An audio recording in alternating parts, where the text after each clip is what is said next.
everybody, welcome to the second episode of the Elder Geek podcast, a show about adults and parents and their gaming lives or lack thereof. My name is Randy Asenchak, and with me back this week is Elder Geek Phil. Hello, Phil. Hello. It's good to be back, Randy, after that big, huge first episode we had. It was a big, huge first episode, yeah. But we learned a lot, I feel, and I'm excited to get back into it, and excited this week. Elder Geek Steve is out. He tagged out, and this week Elder Geek Ryan is on the show. Ryan, say hello. Hello, how we doing?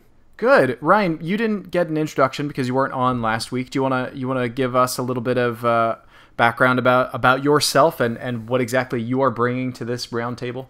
Sure. I think that I'm playing the role of soon-to-be dad. My wife and I are expecting our first later this year, and so I'm doing all kinds of crazy and stressful things this year.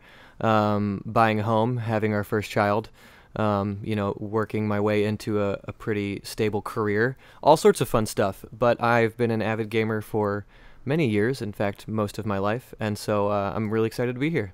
Thanks. And you've also been on the soundtrack to Masquerada, right? Yeah. So I dabble a little bit in video games music, having met Randy, our mutual friend Josh, who does some compositions. So through that we've done a little bit of music and singing. You can find me on the soundtrack to Masquerada Songs in Shadows. Cool. All right, couple of awesome things that happened after we posted the last show. As Phil pointed out just before we started this show, a lot of people listened to it, which was great. Yeah, that's a thing. Everybody was really excited about that. And I listened to it. Thank you. Yeah. There was a lot of great comments, and a couple of the comments that I kind of want to address right now. A lot of people were asking about the RSS feed. We're going to get that up as soon as possible. And also as soon as possible, we're going to get this onto hopefully Spotify, iTunes, all of the major places that you listen to podcasts. We want to get this on there. So if you have a podcast listening place, let us know. We'll try to get it there. Somebody else had made a comment about timestamps. I'll be sure to do timestamps in the YouTube description below this, and I'll even take the extra step and throw those timestamps in the comments for people who are listening on mobile. And for extra kicks and giggles, I'll throw a download MP3 link in the description of the video as well below. So hopefully that gets everybody squared away. Big upgrades. In terms of huge upgrades. Yeah. A lot of good comments.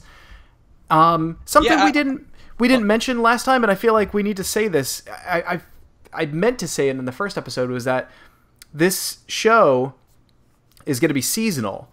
So we're going to do it in a season, then after our first season, we're going to take a break and look back on it, see what we liked, what we didn't like, maybe retool and come back. And if we didn't like it, then we just don't come back. But we're probably going to come back. We seem to be enjoying it. Yeah. And also, this is going to be a bi-weekly show, just in case anybody was kind of hitting that refresh button a week ago. Which I'll tell you what, it doesn't feel like 2 weeks went by. Because you know how many games I've played between then and now? One. I was thinking that could become a problem for myself, maybe, but we'll get there. Yeah. Imagine that. Before, I was able to do like a video review a week plus game club plus like just other games that I was playing for funzos. Yeah, all that's all gone now. I don't know. I just always thought that's quite a lot. I've always been a very thorough gamer, so a lot of my things I always dive pretty deep. That was what I found so awesome about some of your reviews, Randy, is that it was a wide breadth of repertoire there. Thanks. Yeah. Maybe one day again. Maybe. Yeah. When the boys are tired of my things when they're teenagers. Anyway, or you can rope them into doing it for you. Yes. That'll be fun. I actually do want to do, games in the future that we're playing together as videos, but of course that's something else to dabble with later. Sure. Let's dive in. I started off last time. Phil, I think you should start off this time. Ooh. What game let's do what our families are playing first. What game or games are your kids playing, or you are playing with your wife, or any of those? Yeah, sure. So I just downloaded Okami HD for Switch. Nice. Nice. Yeah. Did you guys play that back in the day? Yeah, I played it way back on the Wii. I don't think I ever finished it, but I got really far. Yeah, so I'm actually glad that you brought up the I don't think I finished it part, because I never finished it myself. I got it on PS2, like probably the day it came out. So I never finished it back then, but I just thought maybe the kids would be into it, because we played all the Zelda games together, like most of the mainline ones. I've played, what have I played with them? Twilight Princess, Skyward Sword, Link to the Past. Wow. A lot of the Wind Waker. So we played all those together. So I thought Okami might be like kind of right up their alley, especially since my one daughter really loves Twilight Princess. She loves the Wolf Link and all that. So I was like, okay, cool. This is very much like a Zelda game. It's got a wolf. I think we're going to be in on this one. So I download it, and they were kind of hating on it at first, making fun of it a little bit. But then, like as it was going on, they got in there. They really liked the Celestial Brush. Once that kind of started to happen, I think that was kind of like a little bit of like a magic moment for them, and they love that the main wolf is a girl wolf, so they're into that like whole aspect of it. Like my one daughter keeps saying that it's the coolest girl wolf ever. It might actually be the coolest girl wolf ever, though. That is a true statement. Yeah. So I've put about, I don't know, close to 8 hours on it since I downloaded it like a week and a half ago, which is actually kind of a lot for me, which I think speaks pretty highly of the game, because I'm all in again. But like your point that you said, Ryan, when you kind of gave up on it back in the day, I definitely gave up on it. There's a point in that game, and I've only played it the one time where I gave up. But slight spoiler, you kind of resolve what you think is the main plot, probably within the first half of the game, and I feel like after that point the game kind of comes apart a little bit. At least that's my memory of it. So I haven't got... Yeah, doesn't it kind of... It opens way up, I think, at that point, and it seems very sprawling. I think that's exactly where it lost me the first time around. Yeah, I mean, I definitely put like 30 hours on it. I had to be close to the end, but... Yeah. But I just felt myself kind of doing the same things over and over again. Like they start recycling bosses and stuff, which I know is kind of like standard. Like that's like standard Mario fare or something. Right. You know, like they'll just kind of you'll fight the same boss later on just to get a little more out of the game. But I just felt like, not that I didn't like it, but I just felt like I had enough. I had like my fill of the game, and I felt satisfied, and I just kind of stopped playing it. Not because I didn't like it or anything. So I'm wondering if this time I'm gonna get over that hurdle. I probably will, because the kids are like super into it.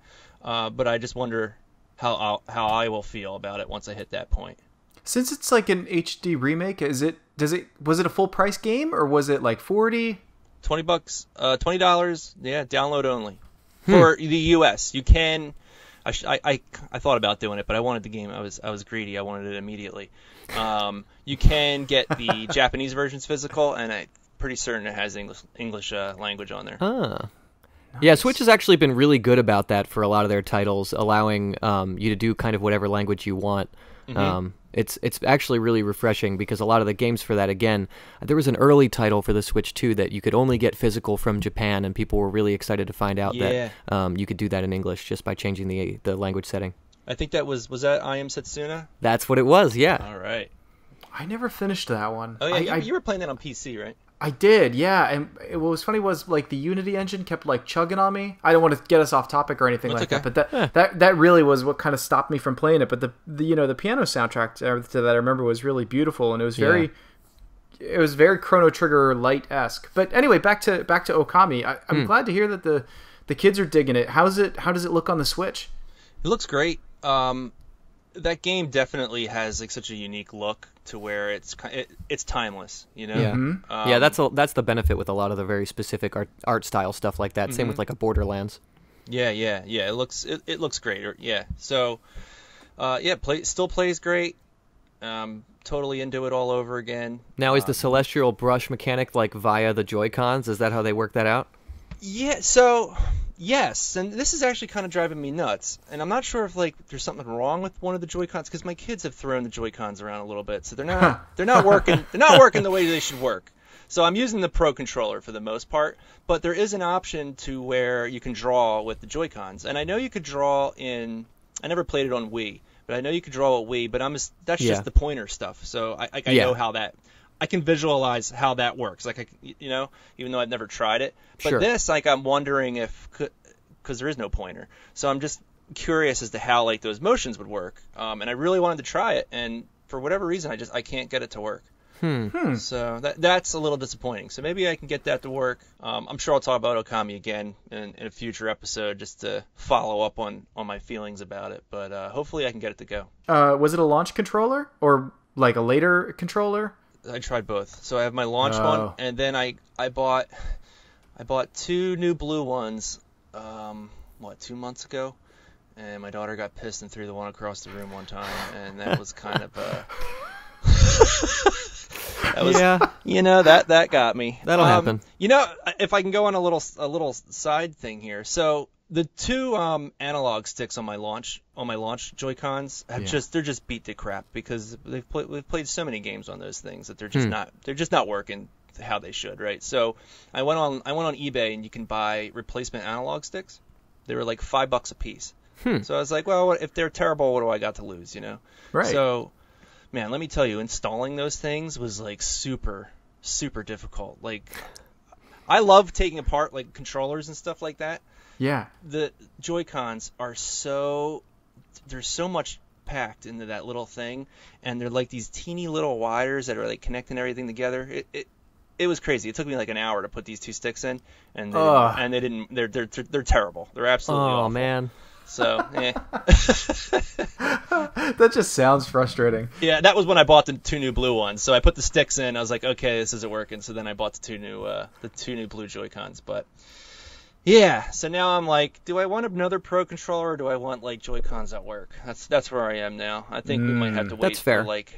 I have yet to pick up a Pro controller, but I think that's probably going to happen. I'm looking forward to the Monster Hunter Gen Ultimate, and I'll probably pick up a Pro controller for that. We grabbed a Pro controller just for playing 2-player Lego City Undercover, and the Pro controller became like our go-to like player 1 controller fast. It's a great controller. Yeah, I've heard nothing but good things. Yeah. I really liked playing. I'm still going off on the side on the tangent here. I really loved playing Breath of the Wild with the Joy-Cons because I loved being able to aim with the right one. Yep. I never played with them together. I always have them detached. So I like being able to aim with that right one. That felt like real good in that. Oddly enough, I thought I would feel that way in Splatoon, but I way prefer like the motion aiming with the Pro on that game. I think because you're constantly using the motion in Splatoon, whereas with Breath you're just using it here and there. But I'll move on. Randy? Okay, all right, I'll take over. But that was good. That was a good rundown, though. Okami HD on the Switch for only $20. That's that doesn't seem bad at all to me. I think Absolutely. It's one of those games. If you missed it the first time around, like you said, it's got that ageless look to it. Go for it. Incredible soundtrack too, by the way. Just want to throw that out. The game that I've been playing with, and I'm actually rolling back here because my son's been playing the same game for the past 2 weeks, so I'm rolling back to a game that he's played earlier over the summer, which was Kirby Star Allies. That was released on March 18th, 2018. It was developed by HAL Laboratory, and I can't recommend that one enough for little kids. I like Kirby. I think Kirby is a super cool, Nintendo franchise, but this one, more than any other Kirby game before it, I think that this one is a kids-only game. Like, I think if you're an adult at all, that unless you're just if you're super into Kirby or you are just into a zero challenge game, go for that one. But for him, I thought it was fantastic because here was this Kirby game, and the gimmick with it is you can play 4-player co-op, or if you're playing alone, you can kind of adopt these 3 other characters to tag along with you, and you can steal their powers at will, and they always follow behind Kirby. It is very, very super easy, and the nice part is if he's having a hard time with it, I can hop in at any time, kind of pull him through any tough spots, for him, and then kind of move on. 2-player with him? No. Oh, wow. All right. No, he did a lot of 1-player on that one. I think the only time he ever really wanted me to kind of hop in was there's some reflex little challenges, like where we've got to jump at the right time at the right moment in a level, and if you miss it, then you got to do the whole level over again. So I would do those type of things for him. And boss fights, he was always kind of afraid to do boss fights on his own at first. So I would always hop in and be a boss fight buddy with him, but then hop right back out again. And that was a really great thing about the game. It's a super easy hop in, hop out mentality. And there was no interference on either end, and it was just super fun. Great that's soundtrack. Really nice. Kind of like a little training wheels, ability there. Yes, because what's funny is we grew up in the age where, you know, we just hopped right into Super Mario Brothers and stuff. But I threw Mario at him, and it was so hard for him that he just kind of got frustrated. You know, but after Kirby, he, you know, that was like just like you said, it was like training wheels. After Kirby, he was ready to tackle, you know, harder games. Right. But still was a huge fan of Kirby. So Kirby Star Allies, good game. Totally recommend it. Very cool. Yeah, I got that for if you don't mind if I piggyback here a little. Hop bit. on. I bought that for my daughters as well. And like you said, it's definitely not. I like it, but it's not something I would have bought for myself normally. But I will say they don't. I think it's because of the whole Minecraft thing, but they're not like playing that one all the time. It's that one kind of is more like, hey, you guys want to play Kirby? It's more like me initiating it, and then they'll be like, yeah, sure, let's put it on, and we'll play like a few stages. So we've had it for we got it like late June, and we haven't finished yet. We've only put a few hours onto it. I know it's like probably a super short game. It is. Yeah, you could probably finish it in like 8, I'd bet. Yeah, that's what I had heard too. That it was a little on the shorter side. But you know what's funny is my son liked it so much he was playing levels over and over and over again. Dude, he's got the clock on that file. I saw it on because I can see your hours because we're yeah. What were the hours? What were the hours? You're at like 60 or 80 hours on that one. Oh, nice, amazing! Totally got our money's worth out. Oh yeah, totally absolutely. Got our money's worth. He was loving that one, which is great. I think it's great that he loved it. But yeah, I really like. I think it's a good game. But like you said, perfect for kids. Great. The drop it like almost feels very arcadey, where you can just kind of like buzz in and leave when you die, or just buzz out whenever you feel like it. Yeah, it's cool. Very cool. My favorite thing about HAL Laboratory, and I say this every time I ever talk about them. This is kind of like my nerdy little factoid about them. I love that their name is HAL, H-A-L, because they wanted their letters to be one letter ahead of IBM. Oh, man. I love that. I don't know why. I find that absolutely fascinating. That's really good. All right, I'm done. Ryan, what game have you been playing? I guess with your wife. Yeah. All right. So mine is babies. Also a little bit of a callback, because this is something that I just recently, well, not too recently, started picking up again. And my wife plays a little, but a lot of my wife and I's gaming together, we do play games together that are a little more casual. She's much more a big fan of like 2D platformer stuff. She has a harder time with like 3D spaces and multiple joysticks. So, we find our games to play together. She's always been a big fan of Mario Kart. Although she loves like watching me play. Back in the day, I remember we played Halo together, which by together I just mean she watched me play Halo and enjoyed it. But so recently, whenever we have days off, we'll like go to enjoy a nearby park, or we go down to a different town that's down the road from where we are currently, where there's a really nice drag of like shops that we can go visit. And sort of apropos of nothing, before a larger announcement was made by Nintendo, I started playing Pokemon Go again.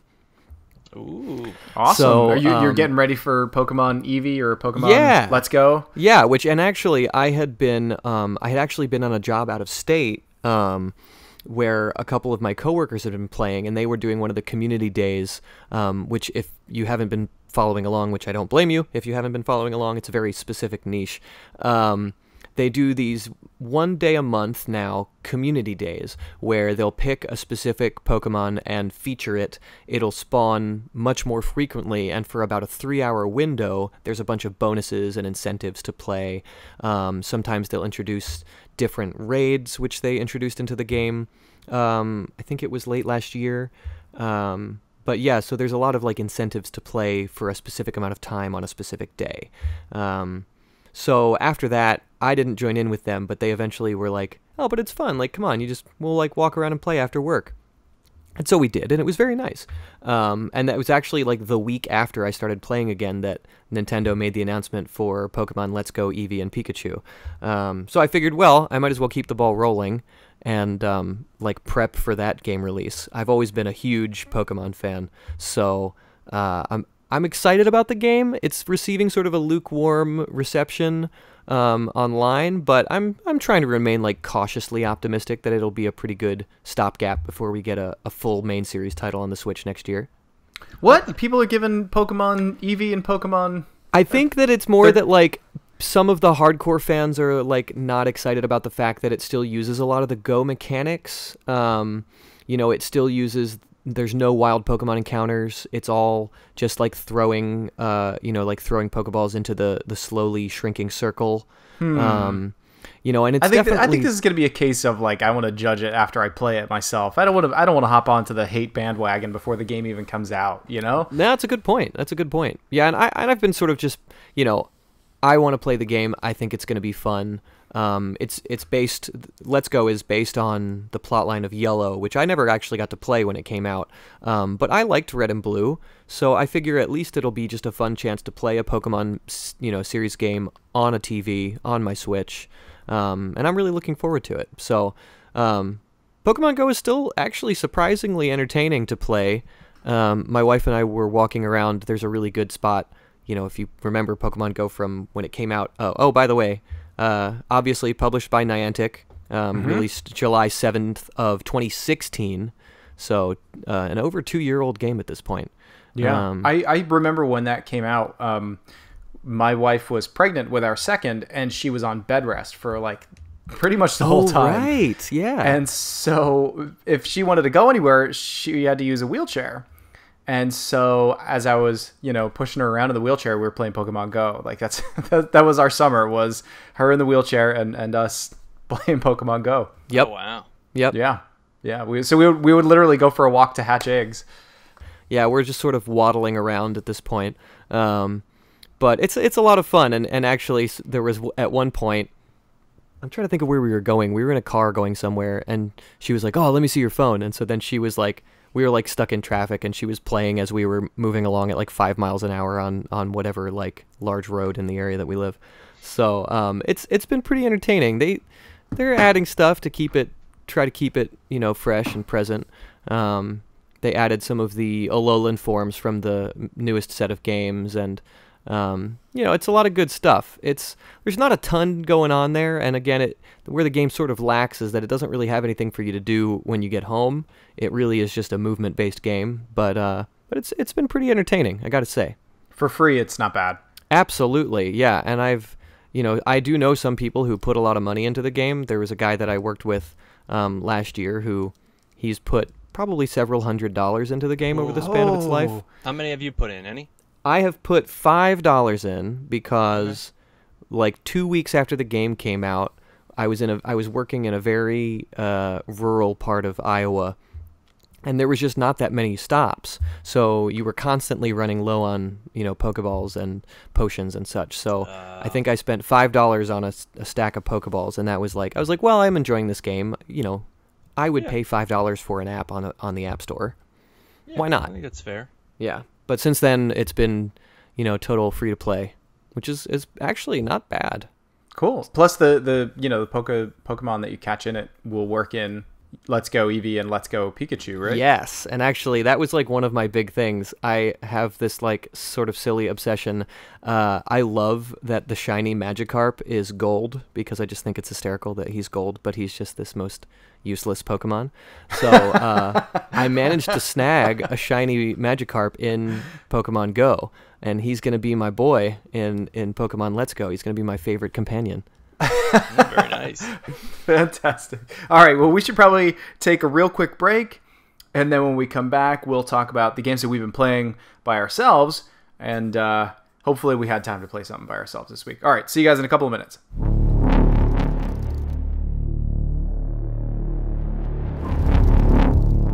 All right, we are back, and we're going to chat a little bit about the games that we've been playing by ourselves. Phil, I put you in the hot seat first last time. Ryan, let's start with you. What have you been playing what have you been playing that's been noteworthy? Yeah, actually, all right, so I have one that's current and one that's sort of a backlog. I mentioned very briefly earlier that I'm excited for the next Monster Hunter title on the Switch, but spoilers, I'm a huge Monster Hunter fan, so I was obviously very excited about their most recent title Monster Hunter World. I really want to get that, but I'm waiting for that to go down in price. I get that. I think it's interesting that, but I'm sure you'll get to this, that you're playing World, which seems to me like, man, why would you want to play like the Switch version if you're playing like this, the The big beefy version? Yeah, but so let's, it's interesting, actually. I that's a very good point, and I've seen some people make that point, but my first Monster Hunter game was actually Tri on the Wii, just like Okami. Okay.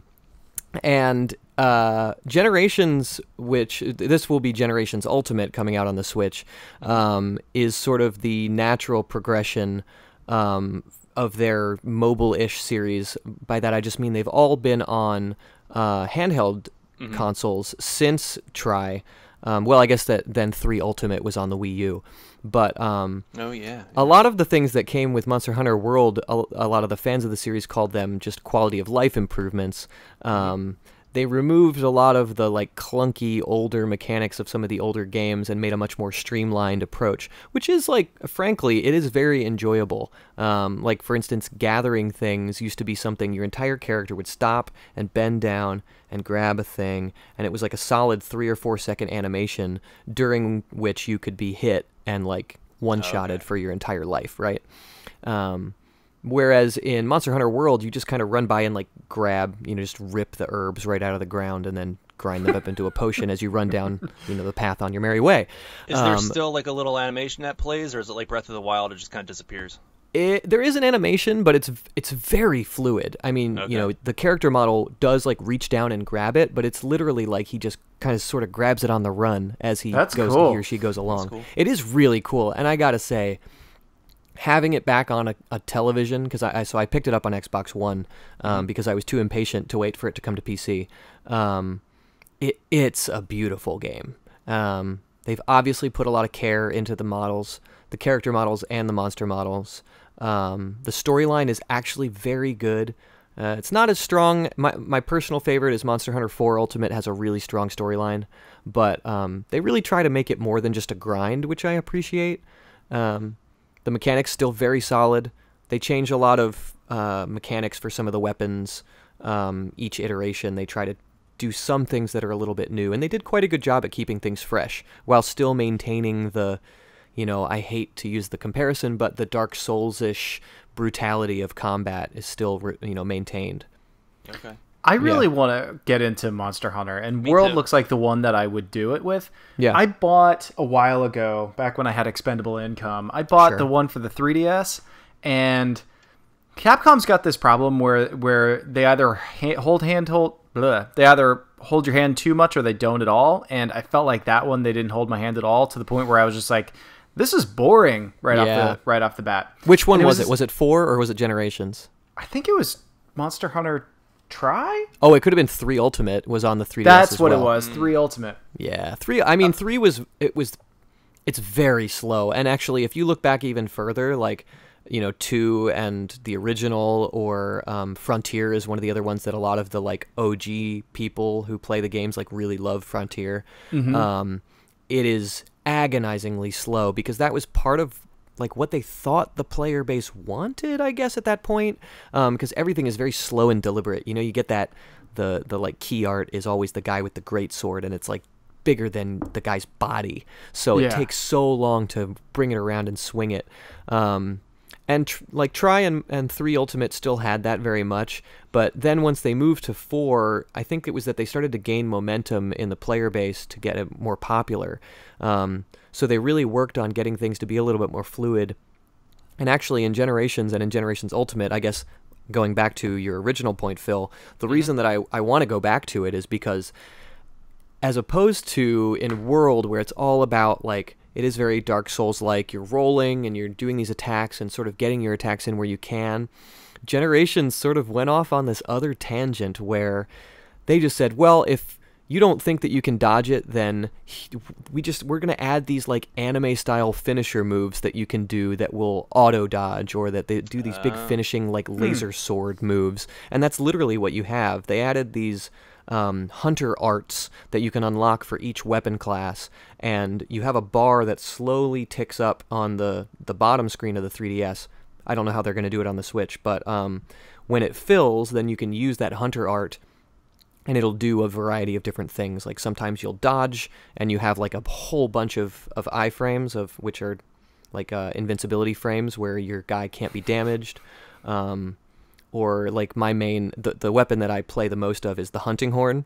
And so one of the hunter arts for the hunting horn is that you play all of your buff songs simultaneously, so that then you get all of these extra buffs to your damage and to your defense and attack and stuff. So it's some interesting variation in the playstyle there. Cool. Yeah. So you bought a brand new Monster Hunter World, $60? Yeah, I bought it $60 day one. I was very excited. I actually have a friend. You guys were saying you want to get into it. I have Sherpa'd before in the world of Monster Hunter. I had a friend who I did a job with who was sort of, a little interested, and I convinced him to pick up 4 Ultimate on the 3DS. And I dare say he knows more than me about the game now. Wow. Yeah, he's very good, and so the two of us picked it up and have been two-manning our way through all the content.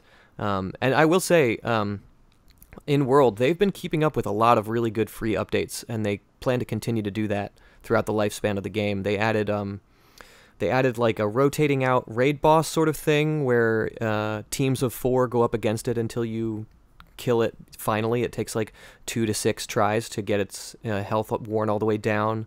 They just added this crazy hunt for the behemoth, which is a tie-in with the current Final Fantasy game. And that's funny. That's it ties into the Final Fantasy games. There was actually a tie-in to Final Fantasy 15 on in that Assassin's Creed Origins as well. Really? They're really going out of their way to tie that into like a ton of other games. Interesting. Yeah. Totally. And they actually added one of the centerpieces of Monster Hunter, the Rathalos is one of the dragons that you can slay. They added that as a raid boss into Final Fantasy 15, which I thought, or no, Final Fantasy 14? Which one was the MMO? That's 14. 14's the MMO. 15's the one with the goth metal band driving around the boy in the band. countryside. That's right. So anyway, and then very quickly, the other game that I've been playing by myself that I sort of came back to, let's say in preparation for the fact that I'm buying a house this month, I've been playing a little bit of Stardew Valley. Which I hear is great, right? It is so good. This game, put out by one man who goes by the moniker Concerned Ape, published on February 26th of 2016, so again, an older game. But when I bought this game in 2016, I played 40 hours my first week. That's how good it is. Whoa, that was a work week. That was a job. Yeah. And I was also working a job, so I was, I was God. pretty in. It is just a fantastic game. It is very lovingly crafted. All of the character dialogue is good. All of the pixel art, it is a pixel art sort of Harvest Moon on like a 16-bit to 32-bit scale. The music is all fake bit, chiptune sort of music. It's High very, bit is very what well it's called done. now. High bit. Yeah. Oh, Yeah, really? It's called High Bit? High bit, yeah. Wow, I didn't know that. The soundtrack is probably one of the best that I've heard in recent memory. I actually have the soundtrack on my phone, and I listen to it in the car. And he did the music too? Yeah, he did the whole thing top to bottom. Yeah. That's awesome. Good for him. There's a book called I want to say Blood, Sweat, and Pixels. Let me double check real quick. Which I read. Sorry, as one does. Yeah. Well, sometimes you might get the book and you don't read it. That's true. Yeah, Blood, Sweat, and Pixels. And the book is like every chapter is like a behind the scenes of a game, and that was one of the games that was featured in the book. So there's a whole chapter about the making of that game and basically the hell that the developer went through to make that thing. Crazy. It's pretty nuts. He like you said, he did it all by himself, but he did it for, I think he worked on it for 7 years. And incredible. Wow. Quit his job. Him and his wife had like no money. She supported him. I don't think she was making very much money. They were like rock bottom, but now the guy's like a millionaire. So oh yeah, I mean this has been his big the break. gamble paid off. That kind of thing is always really inspiring because it's not even about the money and like the fact that he sold well. It's the fact that he was able to dedicate himself to his art for that long. Yeah, and not to be like a total wet blanket, but I don't think that's possible for me anymore. Or for many people, for that record. Yeah, because like my wife makes more money than me, and I'm not embarrassed by that at all. I'm proud of her. She has a great job, but at the same time, there is no world in which I could quit my job Yeah. And then I'd be like, "Oh, honey, I just wanna focus my time on my art, and then I want you to support us and the kids, and everything's gonna be cool. I promise." Well, I mean, you the know, kids like, is a different factor, right? So that's you didn't, yes, you didn't have that to worry is the about X that. factor is the and the kids. Yeah. Yeah, but it's really good. He actually, now I've yet to try this. Randy, actually, we talked about doing this a long time ago. They did finally push out the multiplayer update. We should that give was we in should the give that book. a try. Yeah, we should give that a try. But for and it's sure. now out on Switch as well, which I haven't gotten a chance to try, but I would be interested to see how it plays on Switch. It doesn't really like necessitate keyboard and mouse, so I feel like with joysticks it could work really well. Cool. It's been on their like top sellers list ever since it came out, so it's doing gangbusters on there. Yeah, I feel like it would be really good for kids and for families because, there is romantic elements technically because you can marry and romance different characters, but I feel like it's all pretty on the up and up as far as appropriateness is concerned. It's PG or yeah, exactly. G to third PG. Cool. Yeah, that's awesome. I'm always, like I said, I'm always inspired by that type of game. And I really want to play it, but also at the same time, I know if I start playing it, I'm gonna get really addicted, and I can't get addicted to anything like that right now. It is a bit of a time sink. Yeah, I mean, it sounds it with that work week you put into it. Yeah, and I didn't even get that far. That's the other thing. I think in my original playthrough, I got through 2 years in game, and there's apparently a couple more big plot points that don't happen until year 3. So I started a new farm because I didn't want to not jump back into this fully working farm that I didn't understand. So we'll see how far I get this time. Nice. Does it have an ending? I guess it has an ending. I think it sort of has an ending to like pre-generated content. Right. There's like a thing that you can see. I mean, it isn't a spoiler to say in the beginning of the game you're given the farm from your grandfather, and it's very ambiguous to whether or not he dies. But then there's a piece of stone in your farm that you can find like day 1 if you're looking for it, that says that like wait for me in the 3rd year, and it's signed from your grandfather. So it's like, ooh, what's gonna happen? Interesting. So I'll be interested to see. There are things that that do not happen the first year. You have to go through 1 year, and then the second year you can do things differently.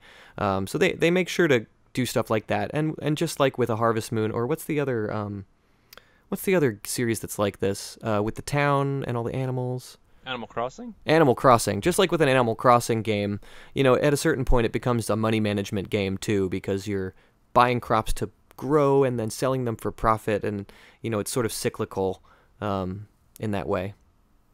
Nice. Yeah. Well, to kind of keep us rolling along, I'm gonna take the reins and talk about the game that I played. Do it. I played through The Last of Us on the PlayStation 4, the remastered version, and I didn't just play it on normal. Well, I did just play through it on normal, but then when I was done with it, I enjoyed it so much again. I went through and I played it on the grounded difficulty, which is the latest, hardest difficulty that they added to the game back when it had like its expansion added to it. Wow. Just to give some background on the game, Last of Us released on July 14th, 2013. It was developed by Naughty Dog, and it is the 3rd best-selling PlayStation 3 game of all time. I didn't know that going into this. Crazy. That game is so good. I would say that if you somehow missed, playing it on the PlayStation 3, which a lot of people did because they didn't own PlayStation 3s, and you now own a PlayStation 4, I feel like it's one of the few must-play PlayStation experiences. And I would go as far as to say that it's a perfect game. Go ahead.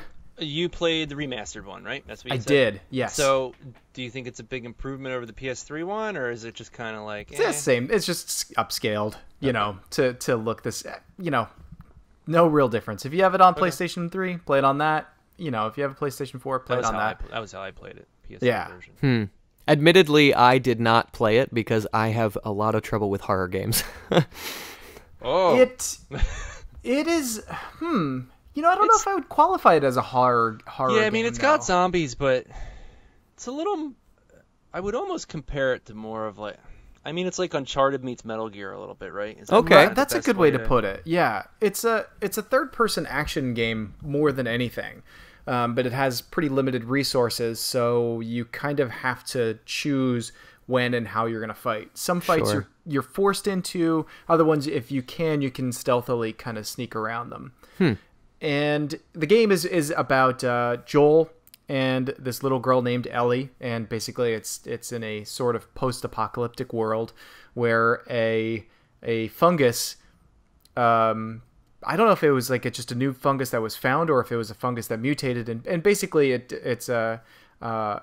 basically destroyed human brains, and it spread pretty quickly, and that it wiped out most of humanity. And this little girl, Ellie, is potentially the key to a cure to it, and so Joel has to escort her to a safe place.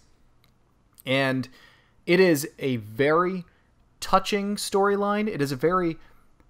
I don't know. I feel like video games don't really take their time with storylines, and this is a problem that I had with Assassin's Creed Origins. Here they had this great concept, this beautiful world, and this beautiful action, but they flubbed it on the storyline, and so therefore I was just kind of like, it's an okay game. But the storyline in The Last of Us is just so perfectly crafted, and the world that they crafted for it, I don't know. I really don't know what else to say. It's a perfect game. And so I replayed it on the hardest difficulty, what they call the grounded difficulty. And the grounded difficulty, it gets rid of your health bar, so you don't see your health bar. It gets rid of all of the HUD. It had a health bar? Yeah, it had like a semicircle bar that like you would fill up. I remember it. I felt like I remembered it doing like the just the screen gets red as you get shot at, but the Call of Duty. But it doesn't. Yeah. It doesn't. You didn't have regenerating health. You had to find stuff to heal yourself. Forgot. Okay. And the grounded version, it gets rid of the health thing on screen, and the only way you know you're about to die is Joel does a special animation when he's like super close to death, where he kind of like clutches his forearm close to his chest. So it's the equivalent of like Leon Kennedy, limping his leg in Resident Evil 2, and he walks a little bit slower. And so that's it. That's the only way you know that you're super close to death, so you'd kind of have to heal then. And the supplies were so low in the game that I ended up having to stealth through most of it, and it was hard. Probably one of the hardest gaming experiences I had, but still I thought it was worth it. Now, did you get to finish it then? I did, because since I played through it once, on normal, I didn't really need to listen to it as much the second time. And so as I was trying to perfect these levels, playing them over and over and over again, it was basically what I was doing while my wife and I were watching television together in the evenings before the kids would go to bed, or after the kids would go to bed. So she would watch her shows, the ones that I generally don't enjoy, and then I would play these games and kind of just half watch her show at the same time. But when you played through on hard, you said you were doing things over and over and over again, but I know sometimes there's games where people when they play the hard difficulty, they're like, that's the way to play the game. Do you think that with The Last of Us, or would nope? So normal's just the way to go. Normal is good. Like even a step above normal is good. But the absolute hardest way to get, difficulty on this game, nope, I don't recommend it. Okay, so you just loved it. You had to do it.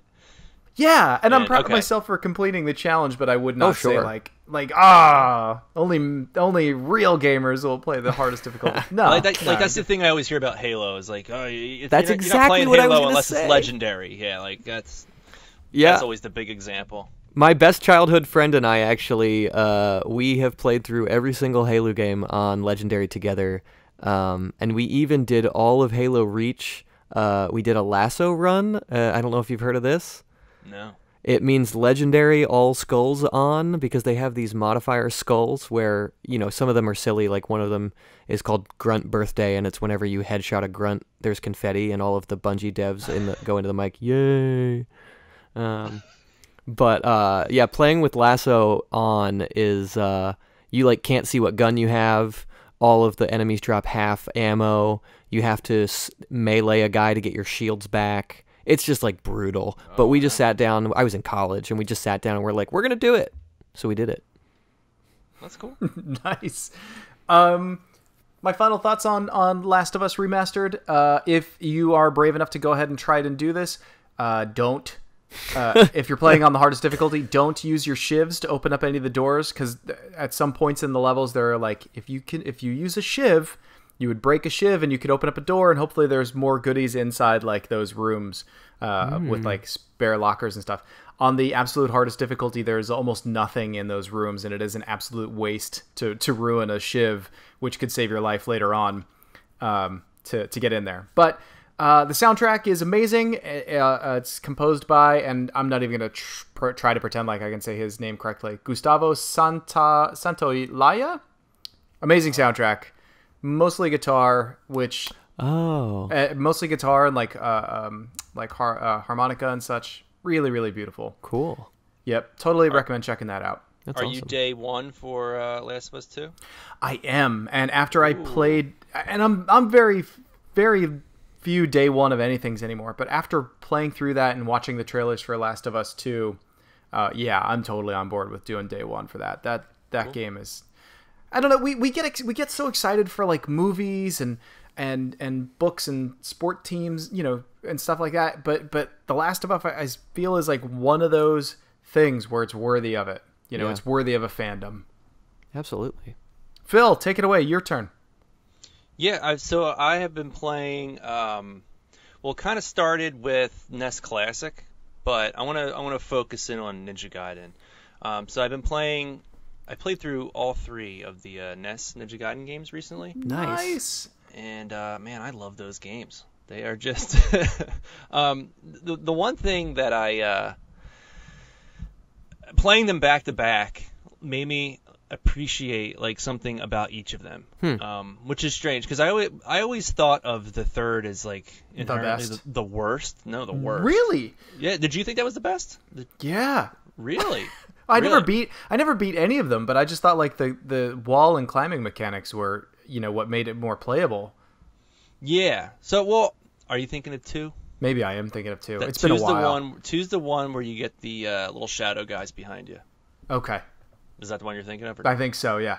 All right. Yeah, because 2's generally like the best, and that probably is like objectively the best one. But see, that's the thing I like about the first Ninja Gaiden is I like that it's harder to climb walls. I like that it forces you to do the wall kicks and the back and forth. Mm-hmm. Whereas with Ninja Gaiden 2, he just kind of like climbs up anything. So I mean, it's easier, but I like that I had to do a little bit more work in the first one. And then with 3, that I came to appreciate was just, it's weird because a lot of people would tell you that 3 is the hardest one, but it's only hard because it has limited continues, whereas with 1 and 2 you can continue as many times as you want. But there's like a lot of little things that they've done in that game that just like make it easier overall that I think people wouldn't really think about. So like he falls slower. He has like a bit of a slower jump, so he's like you have a little more like control over him. There is a sword upgrade that you can get, so his sword is just like a way larger hitbox. What else did they do? That's different. I had a whole list of them, and now that I'm like you're in the hot seat and your time is ticking. Yeah, in the hot seat, I'm just like. So did you play all 3 of these as a child to completion, or were you trying to finish them now for the first times? No, I finished them all before. The first game I've gotten really good at. So I had them all growing up. The first game we got like the year it came out, and I did not complete that game until I don't know, I was in high school or something. And the one time I was just like, I never beat this game. I want to like finish this game, and I like forced myself to like learn it and win. But two's like I did that relatively. I don't know how long it took me when I was a kid, but I did that as a kid. That there was no like years gap or whatever. And 3, I think that also took me like a few years. When I say years, it's like on and off, picking it up whenever. Sure. So now I'm at the point now where I can just kind of like pop it in and win the game. Like it's not. Although 3 this time, since you had the limited continues, it took me like 3. I think it took me 3 tries to get it right.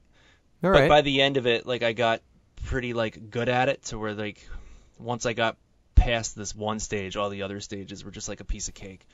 I don't know, like my skills like kicked in or whatever. Just like riding a bike. Yeah.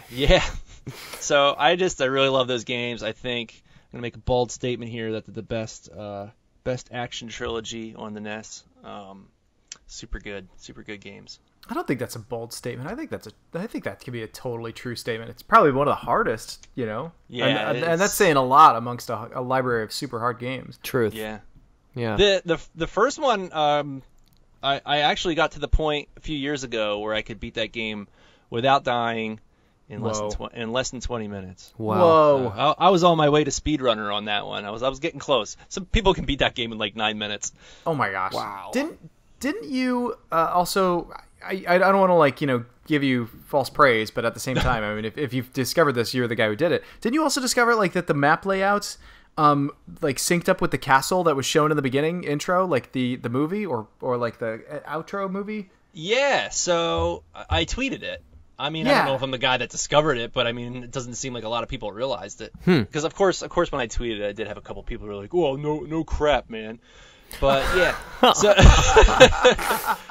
mad at me. It, but it's not a thing that's regularly talked about. Then right, yeah. So I'm working on this. If you don't mind, if I go into this, I'm working on a hand-drawn strategy guide to Ninja Gaiden. So I did this before with Contra a couple months ago, where I drew the entirety of Contra. It's slightly insane.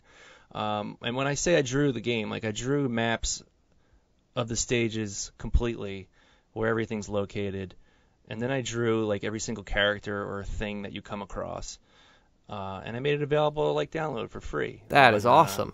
On Gumroad. Yeah, so it did pretty good, and people really liked it. And so now I'm doing Ninja Gaiden. So that's like why I'm into the games now. So like I played the first one because that's the game I'm covering, and then of course that led me to be like, well, I'm gonna play 2 and 3. But anyway, yeah, as I was like going through material, I guess research, if you will. I will. It clicked in my head. The famous scene where Ryu is looking at the castle in the distance. There's like this, almost looks kind of like a foot. It's on the right of the castle. And there's like these 2 little columns. And I was just like, oh man, those 2 columns are where you fight the one boss.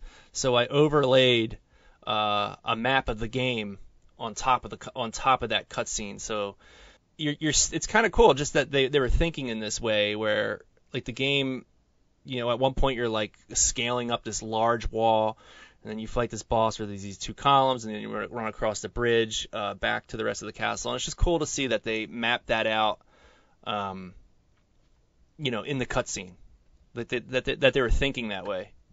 Yeah. That's like a very that's like an older school version of the like Zelda Breath of the Wild. I see that in the distance, and now I want to go climb it. You just saw the castle, and then you go climb it. Exactly. Yes, exactly. You're right.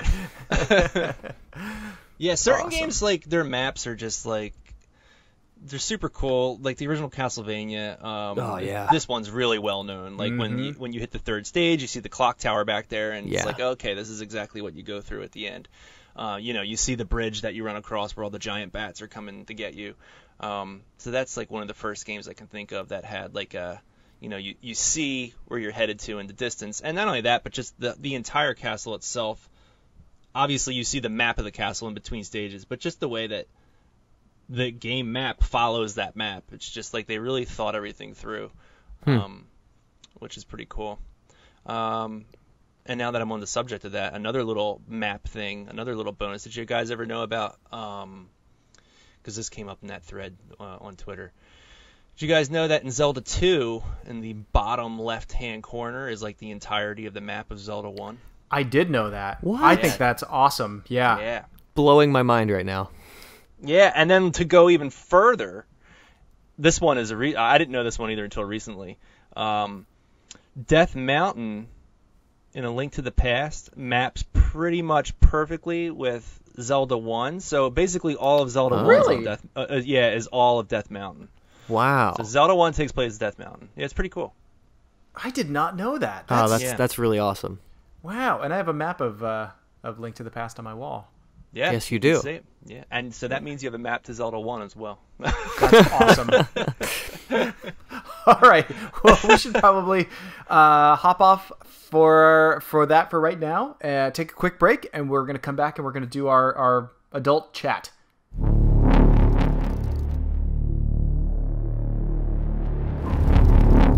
All right, we are back, and now we're going to be doing what I guess we're calling it adult chat. But that sounds, I don't know. That sounds, yeah, it does. I don't like that. Well, Off Adult topic. Swim. No, that There we doesn't work. go. Off topic. Off topic. Yeah. So basically, whatever we would want to talk about if we had the opportunity to chat with another adult and not one of our kids about something that we've been wanting to talk about for a while. I'll go first because I haven't gone first yet. This week I wanted to talk about a book that I recently read. It's called How to Change Your Mind, The New Science of Psychedelics by Michael Pollan. It was originally published on May 15th, 2018. It is a fantastic book. I cannot recommend it enough. It is written by, like I said, it's written by Michael Pollan, who has written several books in the past. But what makes this book very interesting is the fact that the guy who wrote the book is not, he's not a stoner. He's not a psychonaut. He's not a guy who's used psychedelics his entire life. In fact, he's in his 60s, and he did it for the first time to write this book.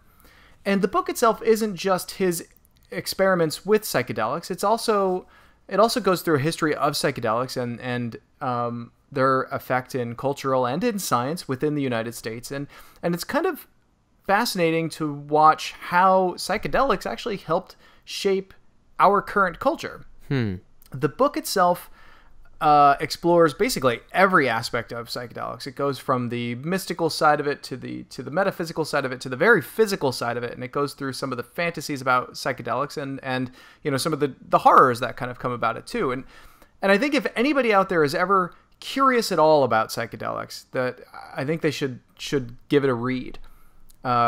So what specifically does he delve into? I was interested when you mentioned to me, I think last week, that you were reading this, and you do not peg me as the guy for this book. So I'm going to be interested to see what it has in it.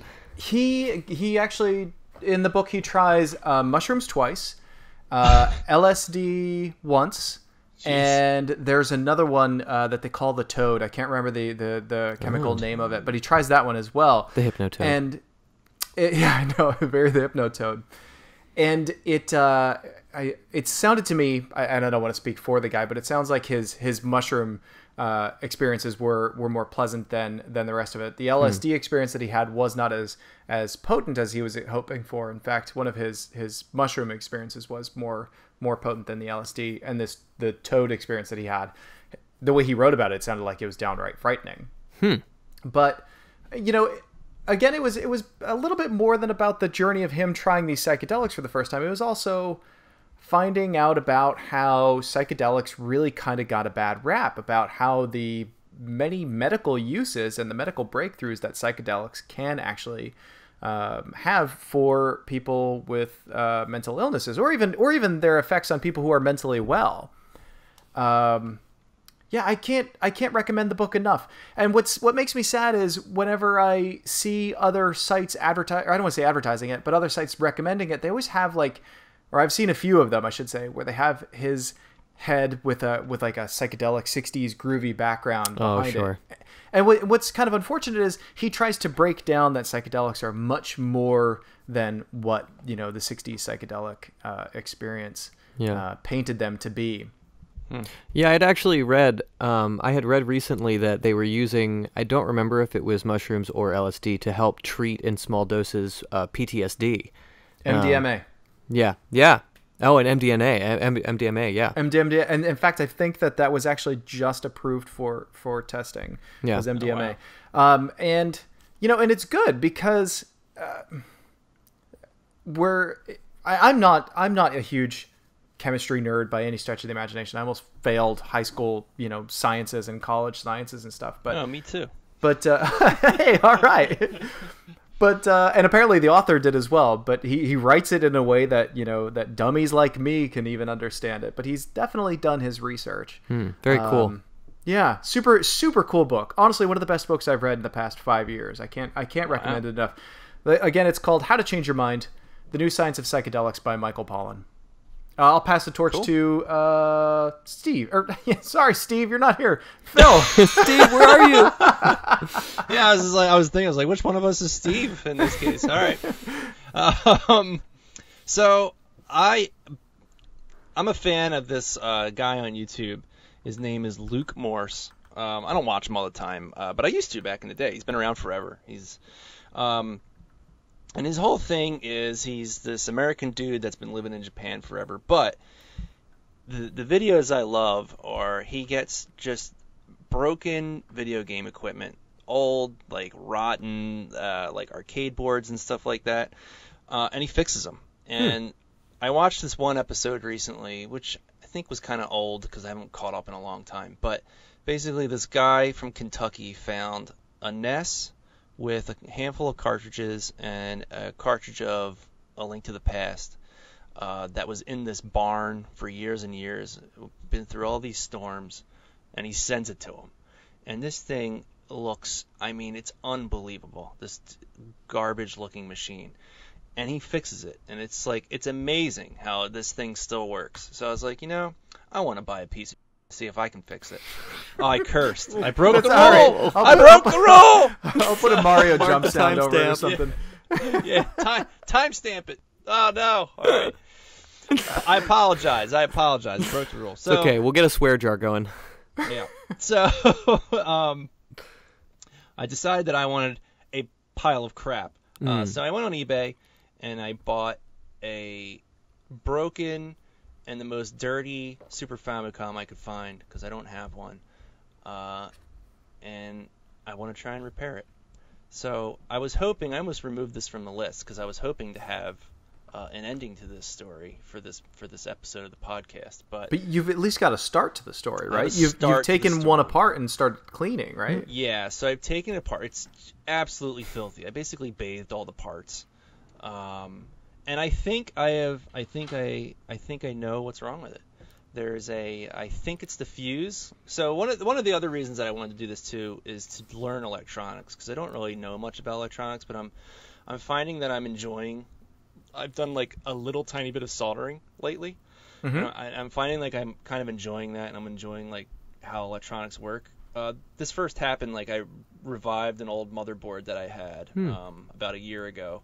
And all I did was I just looked at the board, and it wasn't turning on. And I looked up, well, why wouldn't it turn on? And people were like, well, the capacitors are bad, and they look puffy if they're bad. And I saw 2 puffy capacitors, and I was like, well, let's see what happens if I rip them off. And those are easy to replace, too. You just... Yeah. And it worked. So then I was just kind of like, wow, this is cool. I like this, like, fixing thing. So, like, So yes, I get this broken Super Famicom, and I think that so there's this little fuse on there, and I took out my little multimeter or multimeter, I don't know how you would say that, which I really don't know how to use, but I think I'm learning how to use it. And it appears to me that the fuse is the bad part. So I ordered a new fuse, and Amazon sent me the wrong fuses. So yeah, so that's why I got hung up. So I got the new fuses on Friday, which are not right. I bought like a little 5-pack of them. So I ordered new ones. They're on the way. So that's next a super podcast. cool project. Yeah. I like that. Also a very good cliffhanger. That's good. Yeah. Right. So next time we'll see. Yeah. How much? Because people are going to want to know. How much did you spend on the busted Famicom? So it was $15, but the shipping was a little high. So the shipping was like $20. But that's like as cheap as that's as cheap as I could find. It was the cheapest, dirtiest one I could find. Still, but for $35, man, you can't buy a good Lego set for $35. Yeah, I mean that was kind of the way I looked at it. Like at first, I was just like, "What?" As soon as it showed up at the house, I was like, "What a waste of money!" Like I bought this piece of crap, but I was like, "But I'm buying the experience. I'm buying the experience to teach myself how to do this thing, and if it works, it's great." And I chose the Super Famicom because I already have a handful of games for it. I modded my Super Nintendo so that they fit in there. I already have a Super Famicom controller because that works with the Super Nintendo as well. So. Yeah. The worst thing that comes out of this is you learned a little bit more about it. It sounds to me like $35 well spent so far. Maybe. Well, that's the other thing too. Now it's ballooned. So like I had to buy a fuse, which was cheap, and I just assumed that the AC adapter of the Super Nintendo would work in it, and it didn't. So I did have to also buy. I just bought like a cheap $10 one. Mm-hmm.